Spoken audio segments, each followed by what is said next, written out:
BoJack Horseman. Whew. Whoa. Okay, let's start with impressions. I think this is a good one to do it for. I'm gonna go last because I'm gonna suck all the goddamn air out of the room. Whichever of you two wants to start, go. Well, I mean, I super dug it, and there was definitely a point in like the middle of the second season where I just sort of like one night I binged it and then I tried to go to bed and I was just sort of looking at the ceiling and going like, what the fuck am I doing? What the fuck am I doing with everything I'm doing right now? What is happening? And then, like, I just sort of realized what that was, and I was like, oh, wait, fuck this. I'm gonna get a bowl of cereal, and then I'll pick this back up tomorrow, or whatever. and then it was, like, I got back into it, and it's pretty great. It's a great show. I love the shit out of it. Yeah, I mean, my first impression, I was really struck by the opening title sequence. That opening title sequence is great. Like, it's not something that I've really seen before on, like, a Western adult cartoon. And the show kind of reminded me of some weird shows that I watched, like, when I was a freshman in college that were all kind of about fucked up people and were kind of both really funny but anxiety-inducing. Those shows, if you're curious, are Welcome to the NHK and a non-cartoon, Wilfred. More the feeling of it, like this unsettling, like, very destructive people doing bad things to themselves. I can verify Wilfred's great. It's got Elijah Wood in it. And like the show also has the animal person. Nina won't let me watch the NHK. She says, you're gonna... This will be a bad scene. Actually, you're the one who said you didn't want to, knowing yourself better. But No, I remember you telling me it's going to hit too close to... You told me it's going to hit too close to home, Nikki. You shouldn't do this. I mean, if you want to, I would love to talk about that show, but... We'll see. Yeah, this show was I got through this, didn't I? You did, so you could probably handle it.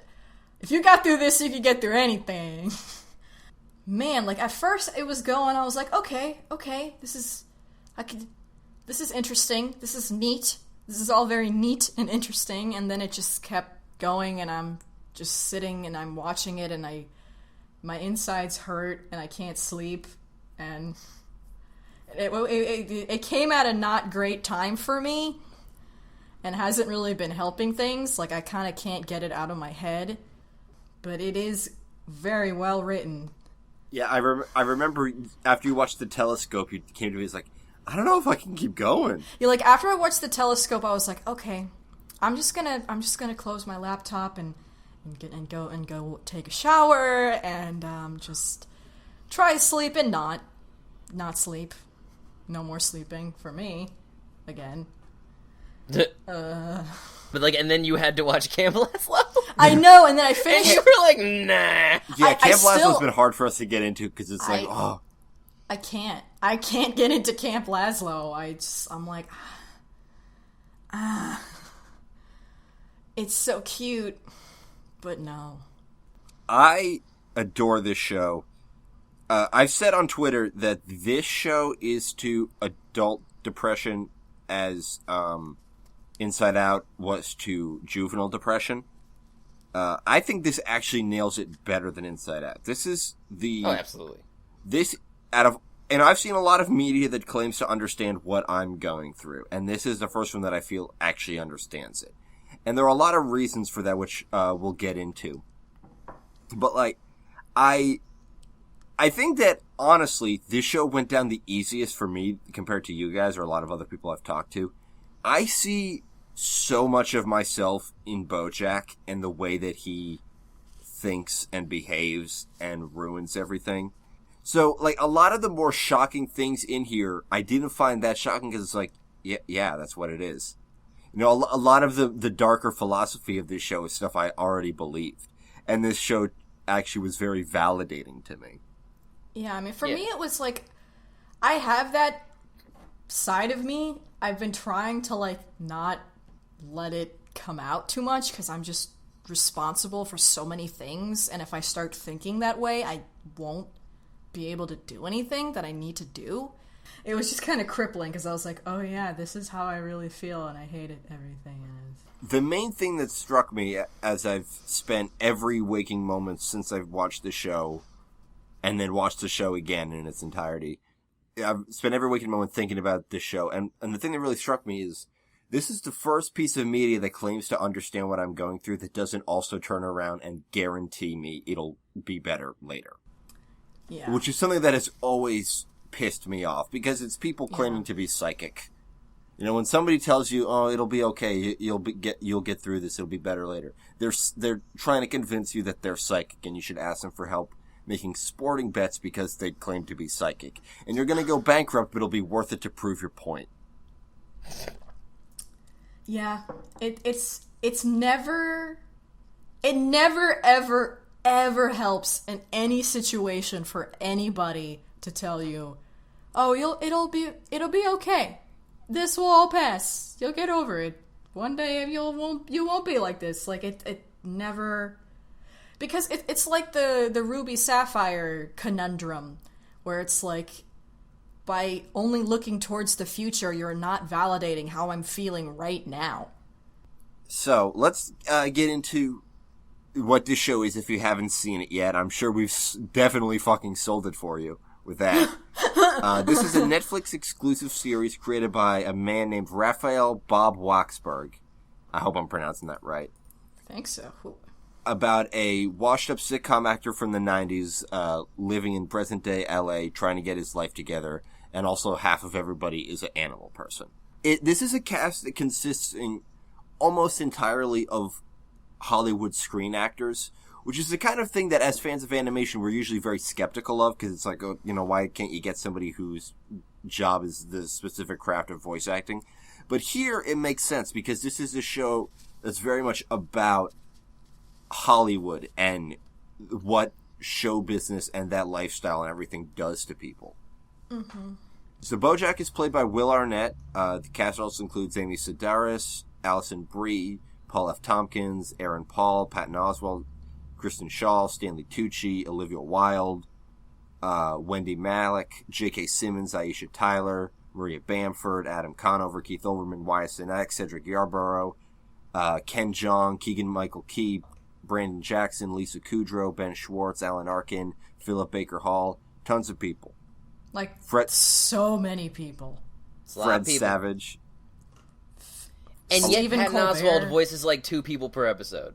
Yeah, he's in a lot. Like, I've always confused Patton Oswalt and Paul F. Tompkins for no reason, because I'm just not familiar with either of them, and their names both start with P. And this is, I guess, starting to help. He's mostly the Penguin. And I also want to mention that the Aminal people designs are by cartoonist Lisa Hanawalt, who's the art director for the series.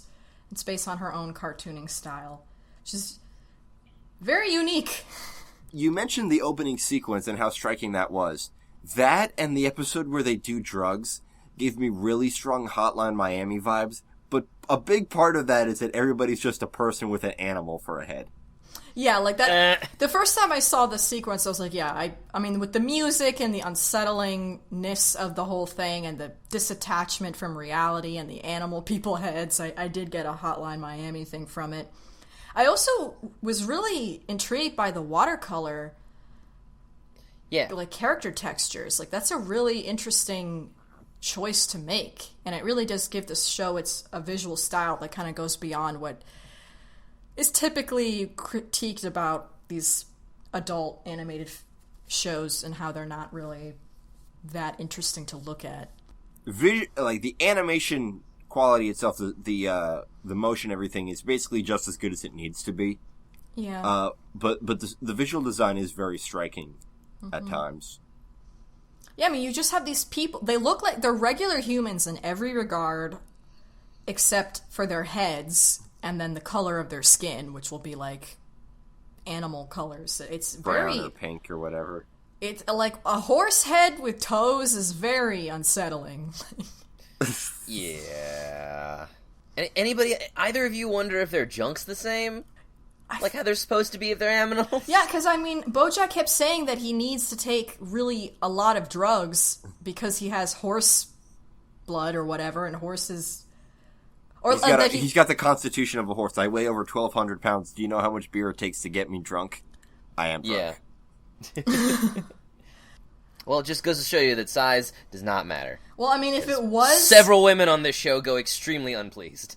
Yeah, because, I mean, there were scenes, we would have seen it. There was, like, there's no way you could tastefully... We'd have seen his dick, okay, Tooch? It's a horse dick. You can't hide it. You can't. They go to the ground.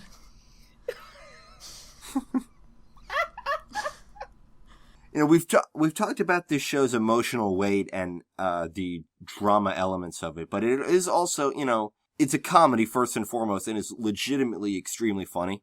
Mm-hmm. It's a kind of, it's the sort of drama that works best for me, where you lure me in with a comedy, and then it's like, oh, I really, really care about these characters. Yeah. Netflix's previous big hit, which was Orange is the New Black, did the same to me.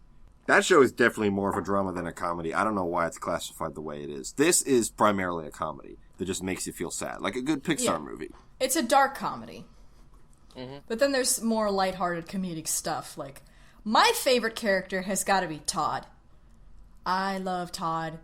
Yeah. He's so cute and, like, adorable and, like, infectious. I feel... You have the exact same opinion of Todd as that director lady. Yes, exactly. I'm just like, Todd, I don't care how dumb you are. I can't stay mad at you. You're the bright, shining star in this shit show.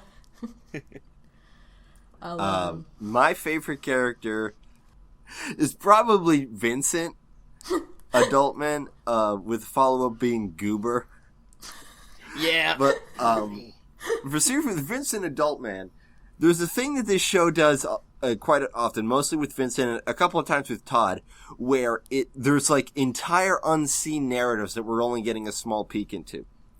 Vincent Adultman is, by all appearances and all evidence, 3 little kids in a trench coat doing the Little Rascals thing.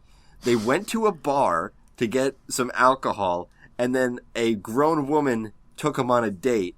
And the whole thing is that they are just so in over their heads. They're so deep. Yeah. And they can't get out of it. They're dating a 40-year-old woman.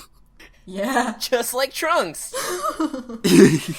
But she has no clue that he's... Yeah. And it's like never it hasn't been explicitly confirmed. Like, we've never seen the other 2 kids. And I hope they keep it that way. That, like, it would be stupid if they confirmed he's actually a guy, but I think it would lose a lot if we saw the other 2 kids, who were really dedicated to the bit by not making any noise. Yep. Yeah. They're really in sync. Like, what are they getting out of it? One of them is the one who's having sex. Oh boy. Yeah, right? Like, that's the thing. Like, that's what I was like, that's the joke I was waiting for. Like, I don't even know. It'll probably happen. They have to eventually. Can you imagine this body in a swimsuit? I literally cannot. Do you have a favorite character, Tooch? My favorite character is Mr. Peanut Butter. Yeah. Because he's just a dogman. He is a dog with conscious thoughts of a human. Yeah. Yeah, he really did grow on me after. Like, at first you want to side with... When you first start the show, you want to kind of be on BoJack's side because he's her point of view character. But the more you see Mr. Peanut Butter, you're like, he is legitimately a nice guy. And not in He's just doing his best. And not in the, like, capital nice guy that's not actually a nice guy. He's not smart enough. He's only a little bit of a Hollywood phony. Like, he's a bit of that, but he's also a genuine person. Yeah, he's actually, like, a wonderful human being, even if he's kind of dumb. Oh, he's pretty dumb. I like the running gag. It has nothing to do with him as a character, but, like, there's a running gag attached to him where anytime he needs, like, a t-shirt or a flyer or something, they'll just put in regular font, but then for his special order, like what he specifically wants, they'll just type what he said as part of the text. Like, happy birthday, Diane, and put it in a nice font. Yeah. Congratulations, Diane and Mr. Peanut Butter. Mr. Peanut Butter is one word. I had a ball at Diane's 31st birthday party and underlined ball. I don't understand why this is so hard. And not related to that running gag, and the running gags in the show are brilliant, which I want to come back to because I think it has a lot to do with the format.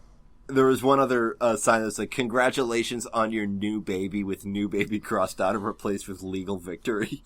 It's the closest thing they had. Yeah, this was the first time, if I'm not mistaken, that we've talked about a show that is streaming service exclusive. I think so, yeah. Yeah, and it's something I've wanted to talk about since the beginning of the show, because when we started, I was like way into Orange is the New Black. There's a lot of advantages to this kind of format. Because, like, with television, although, you know, the idea is that everybody's starting from the beginning and gonna follow you through. That's your ideal. With television, you have to assume that every episode is gonna be some person's first episode. So you've got to put little bits in there to catch new people up to the status quo, to establish characters every time, to establish events. With a streaming-only series, you can be guaranteed that everyone will start from the beginning. Except for, like, a negligible amount of people who, like, come into somebody else's house. But effectively, everybody is starting from the beginning and watching it in order, usually in binge chunks, but not necessarily. Right. So so no episode needs to spend time establishing shit for new audiences. They can just jump right in.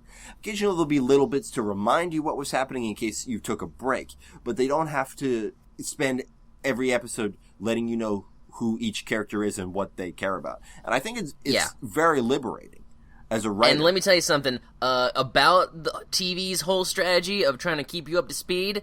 I'm a firm believer of that. It's never worked. Never once in my life. No. Have I... And, like, I keep up with episodes, and if I've missed a first episode, I will not watch it, because I've seen it with my own two eyes. I have never in my life seen a previously on this show up-to-speed thing that has never... honestly, Avatar might be the only one. Avatar might be the best one. Really? But especially for, like, TV dramas. Because I remember... It'll be, like, completely disjointed, like, 8-second scenes, and then, like... I don't even think Avatar worked. I remember, I kept up with the first season as a kid, but then I went to middle school, and I kind of stopped watching cartoons, and then... At the end of middle school and the beginning of high school, when it was ending in season 3, my sister was watching it. I remember, like, watching it over her shoulder and watching the previews, and I'd be like, I have no fucking clue who any of these people are. Where are they right now? What is happening? Especially with, like, story-thick drama. Like, Game of Thrones does it. Are you kidding me, Game of Thrones? You think you can just sum up everything that's happened in, like, a minute? You can. You have 30 plot threads going on. Lost would do a thing where they would spend... Their previously on Lost would be an entire 22-minute episode. Basically. And, like, what was I even about to say? But, like, and sometimes, like, I don't know if any other show's done this, but I remember one thing I noticed back when Supernatural was anything worth anyone's time. I would notice their previously on segments would almost kind of spoil the episode you were about to watch, because if it was reintroducing a super old character, that random old-ass episode would just be inside the previously on quick look. So you're like, oh, I guess they're in this episode. Cool. Anime does that a lot. It's like, hey, remember this Chekhov's gun? We're gonna fire it. Yeah. This shit from season 1? Anime, like, I never watch the next episode snippets of animes, because they'll just tell you, like, most of, like, the first 2 acts and then, like, all the important shit in the 3rd act. Yeah. I mean, sometimes it's fun to get, like, character banter. Yeah, I like when characters banter. Like they're bantering about shit, that, like, but then, like, the stuff they're bantering over is, like, scenes that I don't want to watch yet. Yeah. So, like, I've never not been spoiled about a character death when I watch anime next-ons. Yeah. So the show starts off with BoJack kind of at the end of his rope trying to write this memoir, hoping that in doing so it'll revitalize his career and everybody will love him and everything will be super great and he'll get out of this rut. And his publisher, Penguin, which is run by penguins, but the real joke is that print media is down the fucking drain. And print media is the real joke. And Penguin is actually not doing well. So they're like, basically, if you don't write this book, I'm gonna die. I'm never gonna see my children again. I'm gonna have to eat my hands. Like crazy. My unnatural penguin hands. So they get him a ghostwriter named Diane Nguyen, who's... Nguyen. Nguyen. How do you pronounce your name? I'm sorry. No, but that's the joke. That no one can pronounce her last name. Yeah, it's like literally 50% of all Vietnamese people have that name. The problem with Vietnamese is whoever came up with the transliteration system sucks. Yeah, because that doesn't That like... spells Nguyen. It spells Nguyen. Why would that be... Nguyen. I don't know. Win. Just spell win. With a W. And an I and an N. Win. Okay. Anyway. So she becomes his ghostwriter, and, you know, she's pretty talented at what she does. She wrote the Secretariat biography, which is, like, BoJack's favorite hero ever. It becomes thematically important. Mostly in Season 2, but also in this season. Voiced by John Krasinski. BoJack is currently living with a friend of his named Todd Chavez, who they met at a party, and Todd just didn't come home. BoJack thought he was some kind of, like, gay runaway, but no, he's just... Because of his lifestyle. He just needs a place to crash, and BoJack just lets him crash at his place because he doesn't want to be alone. And Diane is dating Mr. Peanut Butter, who was a sitcom rival back in the day, who had a show that was exactly the same as BoJack's show. And BoJack's show BoJack's show was horsing around about a bachelor horse who adopts 3 orphans and is tonally identical to Full House. Yeah. Yeah. That is absolutely the caliber of sitcom that is parodying. Because they say in the first scene, is like, panned by critics for being broad, saccharine, and not good. But got 9 seasons. That was taken from a biography, or not a biography, a documentary about Bob Saget. That was like word for word from that documentary. And like the cute little girl has a catchphrase and sweaters. 90s hair. 90s hair. And then Mr. Peanut Butter's house was the same thing, just with Mr. Peanut Butter and 2 twins. But Mr. Peanut Butter wants to be friends with BoJack a lot because he's that kind of guy. BoJack hates him because he's too happy.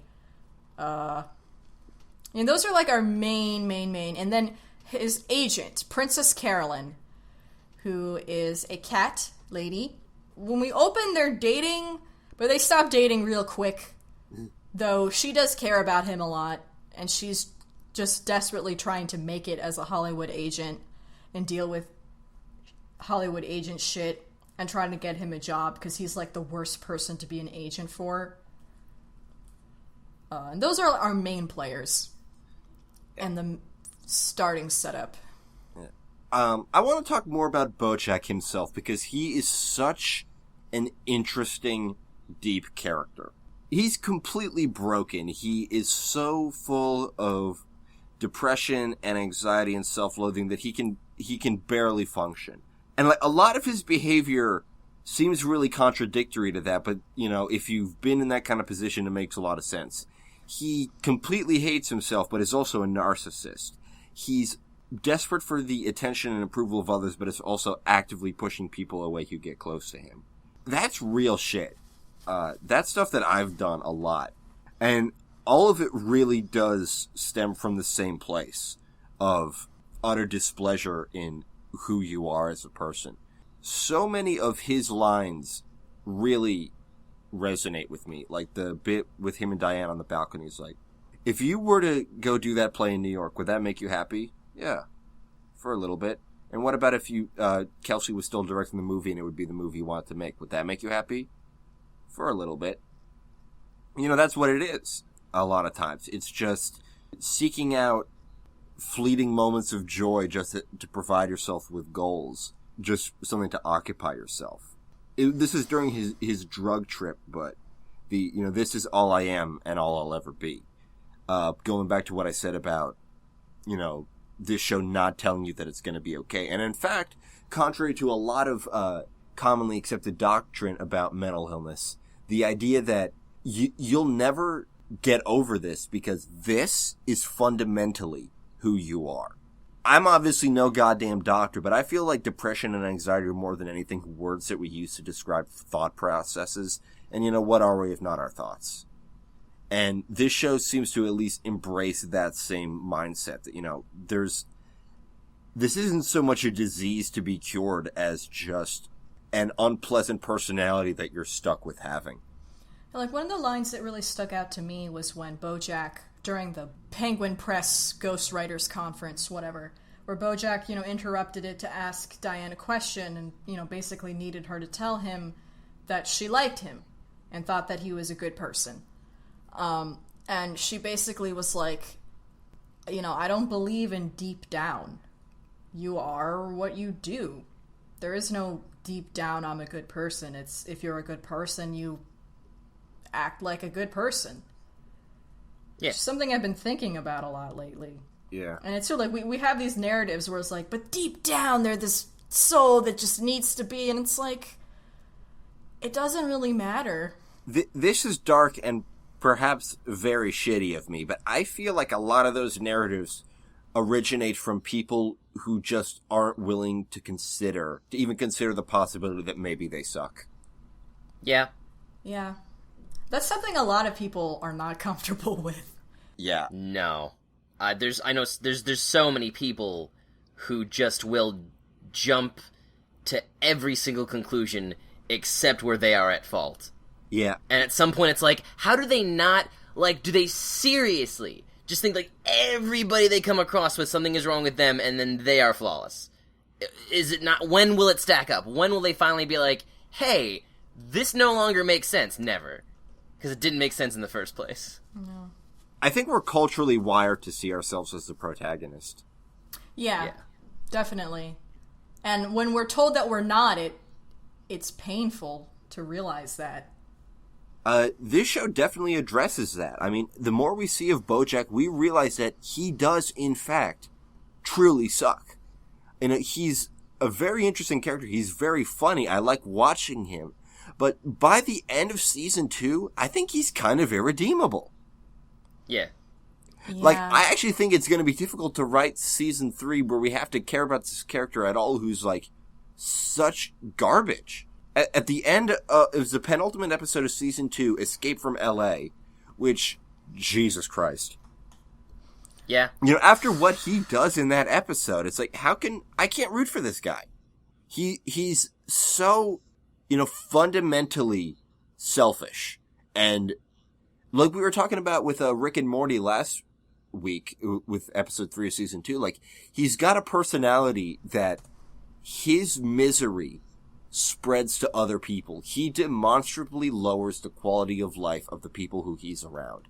He's parasitic. And he's not trying to be. He's not necessarily malicious. He's not diabolical. But it's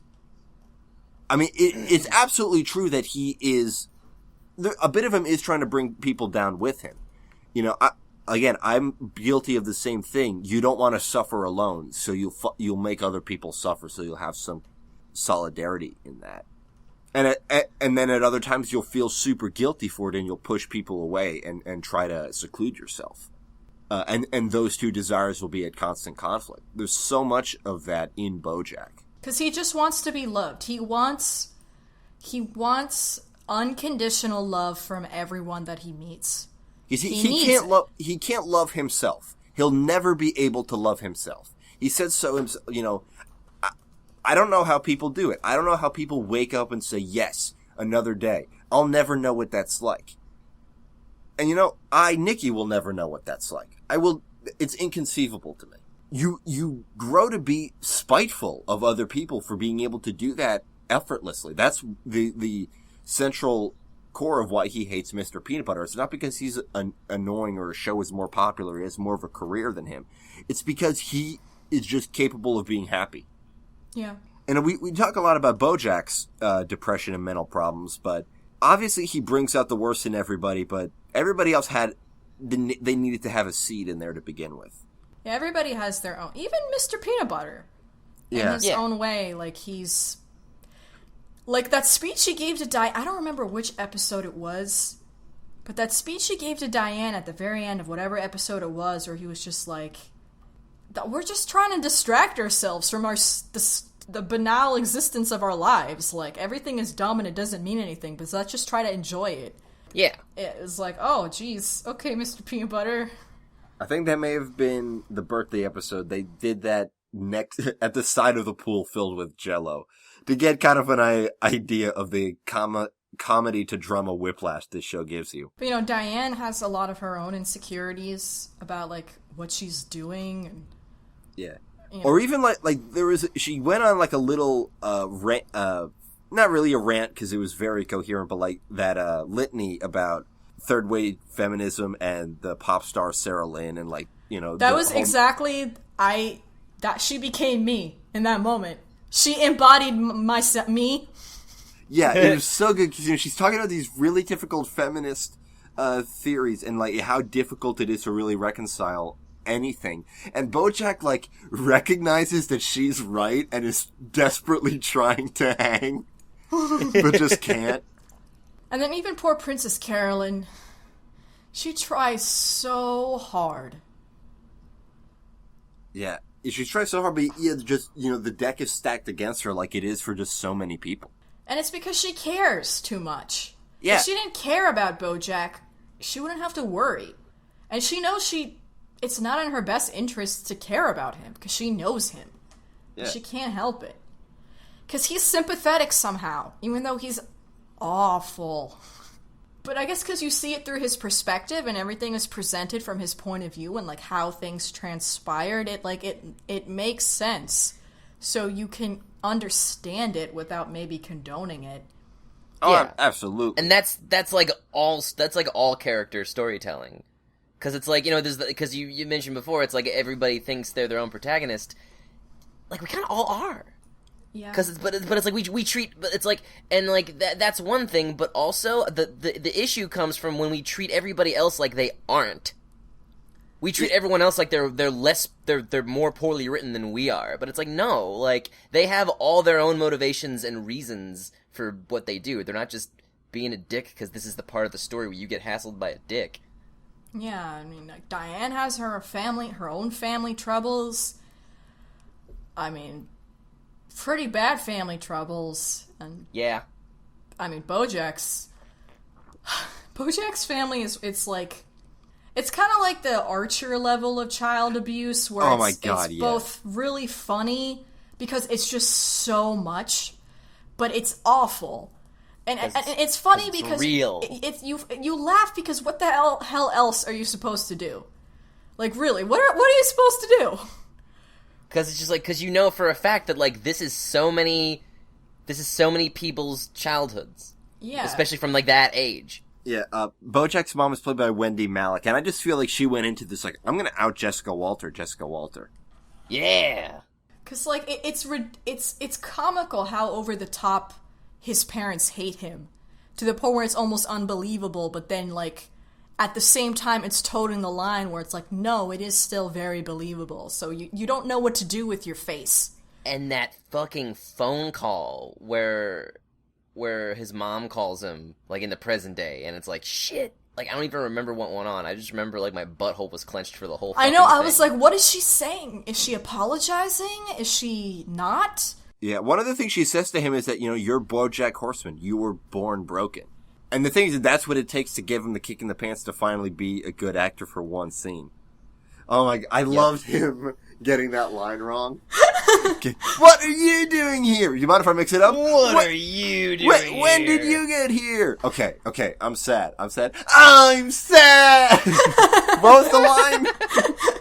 He can be a good actor. He's just he wants to please too much.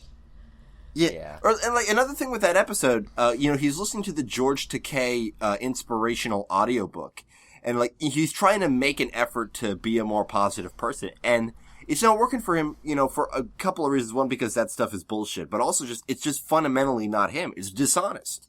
It is dishonest for him to try to be a positive person. He's not wired that way. No. The complimentary Twitter and Instagram pages were hilarious of him making all of his hashtag relaxation, hashtag going my way, hashtag everything's great, hashtag sunny, hashtag... This show's Instagram is a fascinating complimentary piece because it's like BoJack actually has an Instagram. It's both promotional for the show, but also it's just BoJack having an Instagram. So it's sad.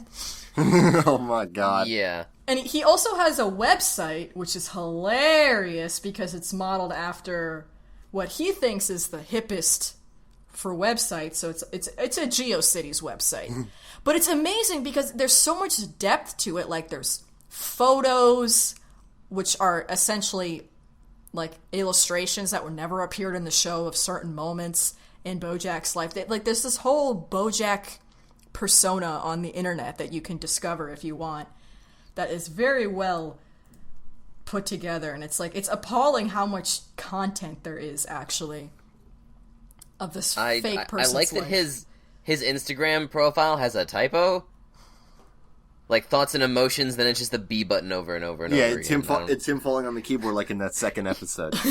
Oh, that whole part. Sometimes the animation is great of the expressions, like when Diana is reading that email and he's just like tearing at his face, waiting for it to stop. Or I think my favorite bit of physical acting was from the Christmas special when, Sabrina says, "I wish Santa would bring back my mommy and daddy," and it cuts to everybody's reaction and Todd says, "Wow, you look so sad. You're a really good actor." And it's just like, oh. BoJack, if you're already sad, like just an Instagram full of BoJack selfies.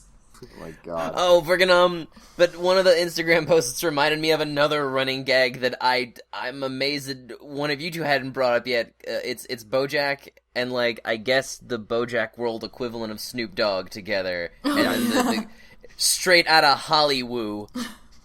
Yes. Hollywood. Yes, exactly. That is such a great running gag. At some point, while drunk on absinthe, BoJack steals the D from the Hollywood sign, and rather than replace it, everything changes to Hollywood. In fact, there are even some like logo types and stuff where Hollywood is off center. Yeah, because they just erase the D. Because I like it because it implies that sign it's like a legal document. Is the highest law of the land. Well, it's the highest. It's high. It's like whatever that says, they have to go by it, even if it's doctored. It's law. Yeah, it's so ridiculous and wonderful. I think it's the one our A story is a D story. Yeah, which is only episode 6. And has Beyonce tripping on single-dollar bills. Yes. Played by Yvette Nicole Brown from Community. Oh yeah, and then when Todd has the freaking, I don't know which prison gang to take to the prison prom. That was amazing. It's so good. It's like the obvious answer is Latin Kings. Hello. Yeah, I mean, given the two choices. His last name is Chavez. Yeah. But going back to unseen narratives, because we actually did see a lot of that narrative. But there's the episode where Todd prints in the poppers with the Prince of Cordovia, some Eastern European dictatorship, and we don't see anything Todd does until the very end.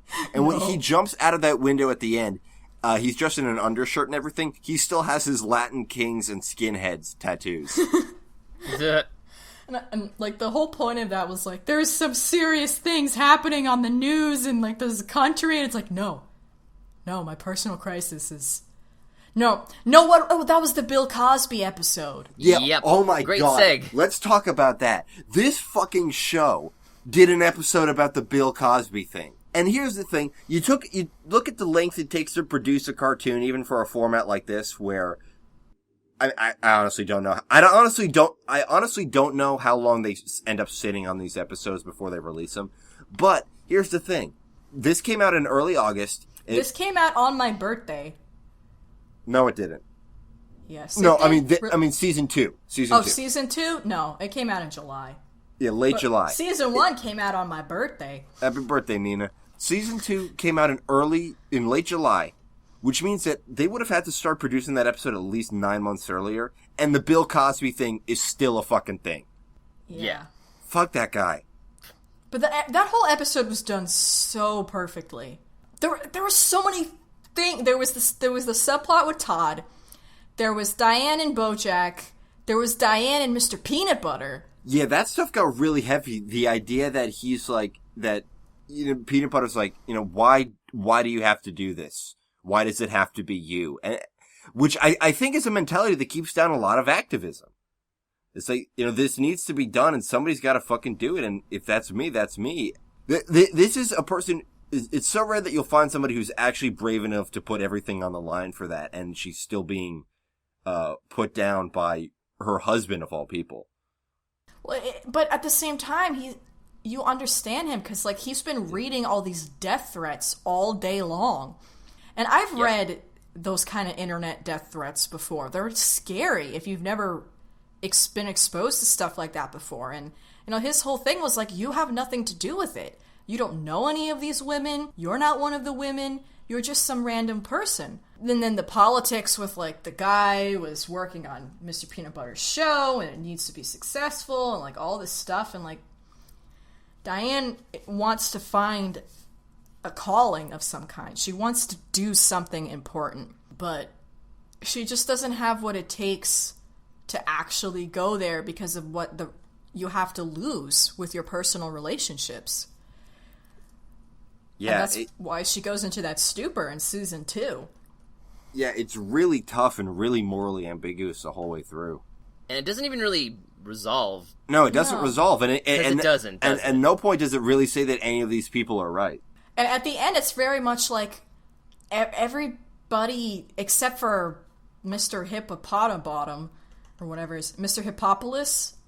Hank Hippopopoulos. Hank Hippopopoulos. That's a good name for a character. Yeah. Yeah. I mean, Mr. Peanut Butter is right, and Diane is right, and BoJack is right, but it's like, what do you do? What happens? And it's not much. And we're still trying to figure that out, like in real life.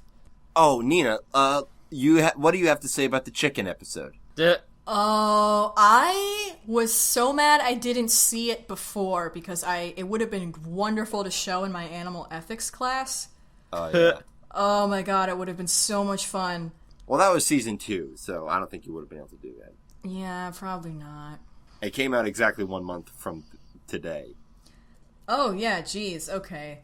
But, it was, I loved it because Todd was wonderful. And the girlfriend, the buck jokes, like, never got old. And her fucking derpy, her little arms, and the dress, and the... Yeah, because that's the thing, she's got chicken arms, but they're human arms. She was hilarious, he was hilarious. I like I like that cat cop. Yeah, Meow Meow Fuzzy Face, voiced by, I believe, Cedric Yarborough. Oh my god, that whole cop sequence, like, no, he's a loose cannon cop. No, I thought he doesn't play by the rules. No, I thought he was... like a bunch of different synonyms for the same damn thing, and they've got like the whiteboard trying to figure it out with and the police crossed out Hooker with a heart of gold. Oh, it's golden. And then, the whole chicken thing, like... I was wondering about that, because people are eating meat in this world, so it's like, are there regular animals? No. In every other world, like, they just never say anything. No. And it's always a constant joke in every fandom with a world like that, where it's like, how do they eat meats? I'm glad they addressed it. There was a one-off joke in the first season, where a guy's at a diner and the cow waitress is like, here's your steak. And, like, you'll usually see that level of acknowledgement, but this went a lot further. Yeah, I mean, it's like, it doesn't make any sense. Like, no, these chickens are different chickens because we put shit in them, so they're not, like, regular people chickens, but it's like, it's obviously supposed to be ridiculous and not make any sense and be hypocritical and... Yeah, and be a bunch of rationalization for the fact that, like, I think everybody deep down really does acknowledge that eating meat is bad, but it just tastes too good. Yeah, like... Yep. If I was a stronger willed person, I would not eat meat. But here we are. If I liked I liked the feel of vegetation in my mouth, I straight up don't, though. I don't even care how it tastes. It can taste great, but it's like, the second it's like, this is a leaf, I'm like... I mean, we live in a culture with, like, such a cognitive dissonance. On, like, one hand, you grow up with, like, the cow goes moo, and fucking animal cartoons, but then you're eating it at the same time while you're eating a hamburger while you're watching the cow goes moo, and it's like, wait, what? It just doesn't make any if you apply an ounce of thought, it doesn't make any goddamn sense. The cow goes moo. We don't want to see the cow. People are like, no, I don't want to see the cow get killed. But it's like, why? You're gonna eat it anyway. It's a dead cow. It's your dead cow and a bird. It's what? It's all the same thing. Yeah, I don't know if I'd be able to, like, do it, because it's like I am, like, actually taking a life with my hands is one thing, but it's like, if someone were like, oh, what, so you'll just, like, watch the cow die and then, like, eat it? Like, yeah, that's what happened to it. I don't know that cow. That sucks. At least that's being honest. At least you're like, yeah, I mean, the cow's gonna... I recognize that this was an animal, and now it's dead, and now I'm eating it. Like, bruh, you know how many animals would straight up eat me? Welcome to Earth. Punch you in the face, Will Smith style. Welcome to Earth. Cows wouldn't eat me, but, like, other things would. Like, other things, like... No, they wouldn't, because you live in society. You taste bad. I thought it was wonderful, and it was hilarious. No, it's great. And I felt so bad for the mama chicken. Yeah. Why couldn't they just take her? Yeah. And like, the whole thing that, the only thing that helped Becca and the other chickens out is the fact that BoJack is famous for something he did 30 years ago, and he had a connection. Becca! It's such a solid joke. Like, so J.D. Salinger is in the show having faked his own death, and one of my favorite my favorite line about that was when Princess Carolyn is introducing him in the pitch meeting. It's like, J.D. Salinger's works have inspired countless dreamers, 8th graders, and only the occasional assassin. Yep. I love, he's doing the reality TV show, and he's like, keep it going. This is wonderful. And everybody's like, what? He's like, this is art. I'm J fucking D fucking Salinger. You're like, oh my god. Why? Why him? And that episode is also in which BoJack, in an actor that's really super manipulative and gross, but funny because of what it specifically is, threatens to get really into autoerotic asphyxiation. So, what about Herb? Herb is... It's a catastrophe! Herb is really great. The Telescope is also the episode with the flashbacks to them making the show, right? Mm-hmm. Yeah. It's the one that ties in with Say Anything. Very beautifully, I felt. Yeah. Okay, before we talk about her, the beginning of Say Anything, Nina mentioned this. I said, this is the second show we have talked about which features a character wailing hysterically about John Stamos. When we started this a year ago, we didn't know this was going to be a recurring theme. That bit had me laughing harder than anything in the whole show. I couldn't breathe. Yeah, I'll recite the whole bit for everyone's edification. Hey, Princess Carolyn, I met John Stamos. That's not John Stamos. Hey, Princess Carolyn, me and John Stamos got matching earrings. That's not your ear. Princess Carolyn, John Stamos died. Also, you are naked for a lot of that. Stamos! He's just on his hands and knees pounding the ground. And he's inside the agency. Yeah, also, it wasn't at my house, it was at work. We thought it would be fun to swim in the river, but the current was too strong! BoJack killed a homeless man. Is John Stamos the most direct reference to Full House they've made? Yeah, I think basically. So. The Herb episode is, I think, I was gonna say it's when it first starts getting heavy, but, because I know this show didn't get very good reviews, because at first, most people would just review the first 6 episodes and then would watch the first 6 episodes and then review it, which is dumb because you have the whole show there. Why wait? But yeah, that's very dumb. So originally it wasn't seen as like, this show isn't really anything special because, I mean, yeah, if you only watch the first 6 episodes, it's not that much happening. I mean, it's just laying some groundwork. But then, like, I think it actually changed how some websites do their reviews for Netflix stuff. For Netflix stuff, because they were like, at first they would do it like 6 at a time, and if the first 6 weren't worth it, they wouldn't keep going. But then they're like, which is dumb. No, we actually have to watch the whole damn thing. Yeah, and then like by season 2, it's got universal acclaim. Because like, this show does not hit the ground running. I compare it a lot to Bob's Burgers in that regard, or to compare it to something that's not animated but not as egregiously Parks and Rec. Parks and Rec season 1 sucks. It's just The Office again, and everyone's shitty. You know, this show doesn't really reveal what it's about until I'd say episode 7. Episode 7 does. I think you start seeing hints of it in like the episode where they go to Boston. Yeah. Yeah, definitely. There's hints of it, but you know, this show is holding back. And for a Netflix show, that seems weird to me that they would keep that chambered for so long. I guess unless their goal was to sucker punch people. Yeah, I think so. Probably. I mean, because they can do that, because they're going to marathon it. So it's like, once you're in, you're in. Yeah. Yeah, exactly. You know, this show worked for me from the jump. You know, from the first episode, I'm like, yeah, this is pretty fun. This is funny enough to keep watching on this fucking bus I'm stuck on. Christ. Because, like, I had seen, you know, ads for BoJack Horseman season 2. And it's like, oh yeah, I forgot about that. I meant to check it out last year, but forgot. Because, like, it wasn't a big thing. Nobody was really talking about it. Nobody in my circles, at least. No, I didn't hear about it until now. Until now. Yeah, season 2 is like this show's Steven Baum. So I'm like, well, and I looked it up and was like, okay, season 1 got kind of mixed reviews or whatever. I'm going to scout ahead before we commit ourselves to this. Which is something I've been doing a bit, meaning to do a bit more. Because there have been a few times we've committed ourselves to something that we're only ambivalent on. Yeah, so I scouted ahead and was like, this show is great. You guys need to be watching this. How long have we been going? An hour 24.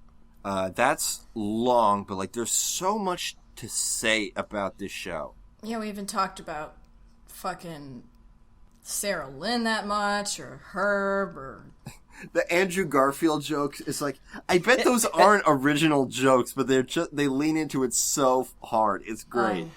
Yeah. I love it. And like, he's the kind of guy that like, I have no problem making a schmuck out of.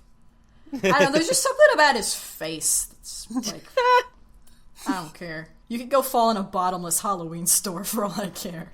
I forgot about that bit. I set you up with a commercial for Guten Bourbon. It's an urban German bourbon. Why are you talking like a Muppet? And then the shot really got to me because, like, the director was just gone after that.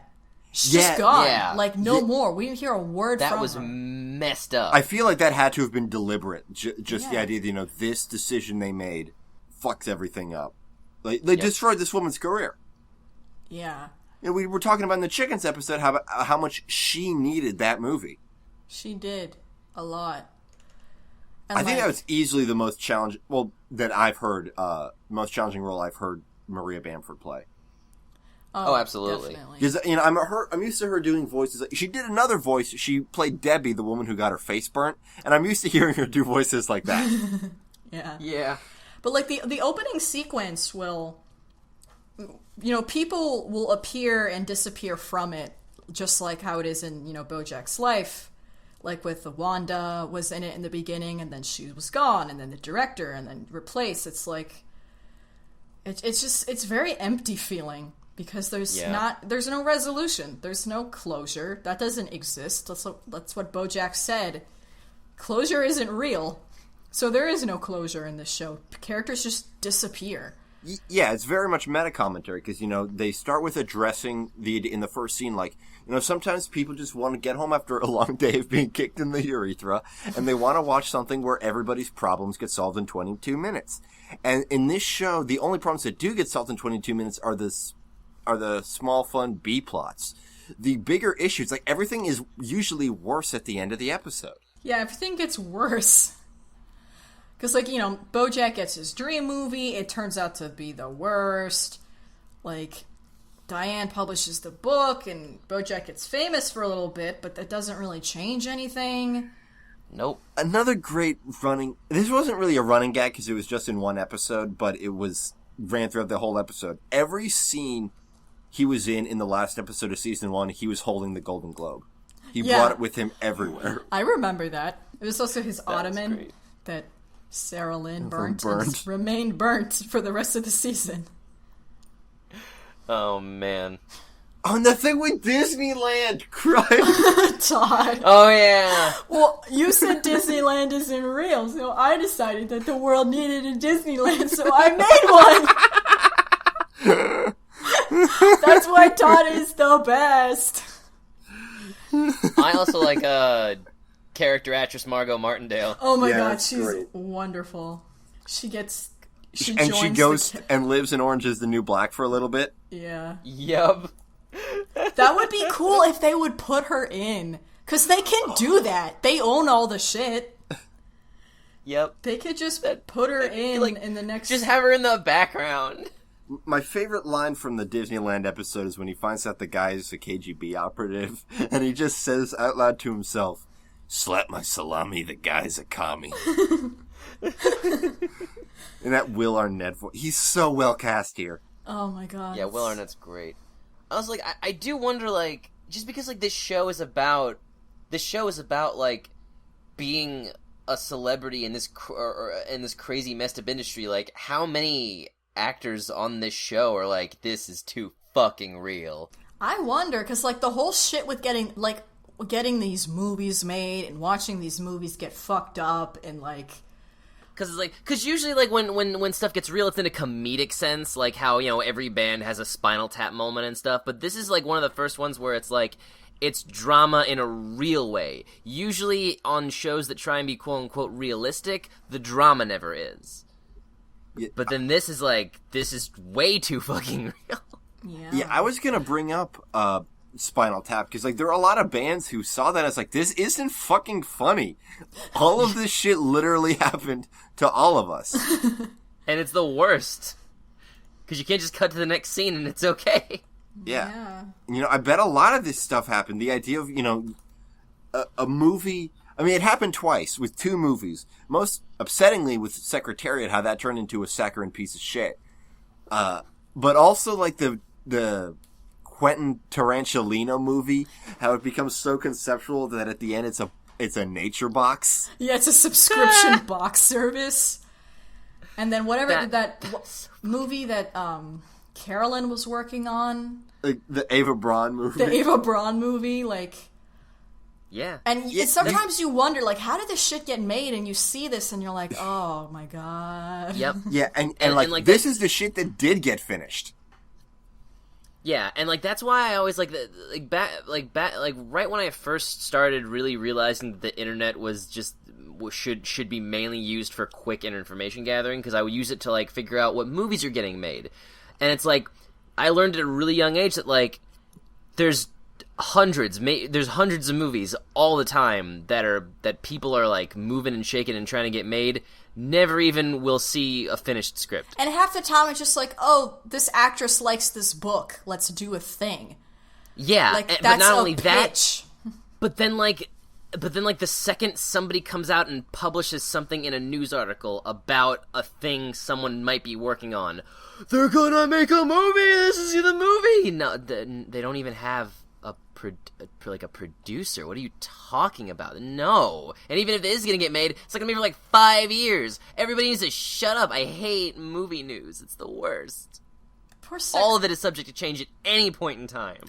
I hope we get to see more of Secretariat's character, because it was sort of established that his life kind of parallels BoJack. Oh yeah. And it's interesting because, BoJack says that he's his hero, but he knows how he's a fucked up person, but, like, it's just interesting to see if he'll ever get that self-awareness. Like, it was so heartbreaking when he wasn't able to hear the message. Oh my god. Yep. that he gave him, because his life probably would have been so different if he had heard it. Yeah. I'm like, honestly, I'm not prepared for how the movie will go. I mean, it's gonna be so bad. BoJack said actually this is pretty good. It's not Secretariat, but it's a good movie. I guess. But I just feel like that's probably gonna be the main thing, like, cause like then that wasn't even him in it. No, and he's gonna be nominated for all this shit. Oh, and like that's another thing that that's so much of movies are being done in post now that actors are being phased out. Yeah.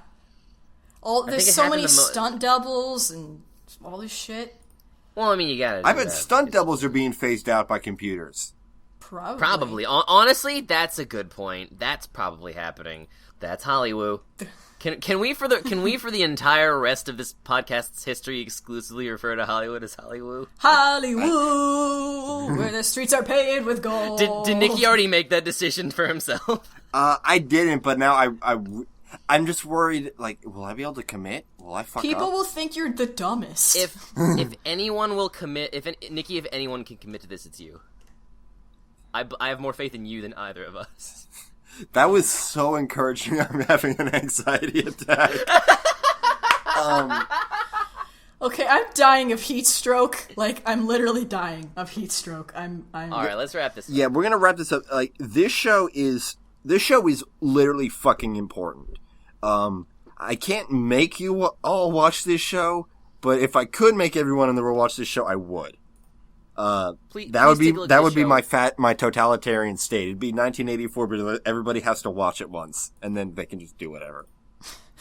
Because I've had arguments about mental health recently, and I'm like, am I the only person who fucking watched this show? What were you guys watching? Anyway, you can't recommend it enough. It's getting a third season in, I would assume, 11 months from now. It's going to be an interminable wait. It's going to be really interesting to see where they do it, because, like, it's presumably moving to New York this time.